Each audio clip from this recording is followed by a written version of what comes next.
ایمان والا کتنا کمزور ہے، آپ اور ہم کتنے کمزور ہیں۔ ہماری حیثیت اپنی مرضی سے انگلی نہیں ہلا سکتے، ہماری مرضی ہو ایک لفظ کے بعد دوسرا لفظ نہیں بول سکتے جبکہ رب اجازت عطا نہ فرمائے، پانی کا گھونٹ اپنی مرضی سے نہیں پی سکتے، مگر ایمان والا اتنا کمزور ہونے کے باوجود رب نے اس کو طاقتور اتنا بنا دیا ہے، اللہ کی یاد کے اندر اس کی آنکھوں سے ایک آنسو نکلتا ہے، ایک آنسو اللہ کی یاد کے اندر۔ یہ ایمان والا اتنا کمزور ہونے کے باوجود جب اللہ کے سامنے جھکتا ہے، اللہ کی بارگاہ میں سجدہ کرتا ہے، رکوع کرتا ہے، رسول اللہ فرماتے ہیں مکھی کے سر کے برابر اللہ کی یاد میں صرف اس کا ایک آنسو بہتا ہے، اللہ جہنم کی ساری آگ کو بجھا ڈالتا ہے۔ یہ طاقتور کیوں ہوا؟ اللہ کے سامنے سجدہ کرنے کی وجہ سے۔ طاقتور کیوں ہوا؟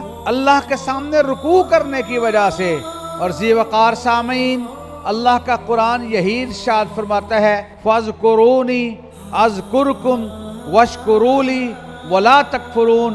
میرا ذکر کر کے مجھے یاد کرنے والوں، میرا شکر کرنے والوں، کفر سے بچنے والوں، تم مجھے یاد کرتے چلے جاؤ، میں تمہیں یاد کرتا چلا جاؤں گا۔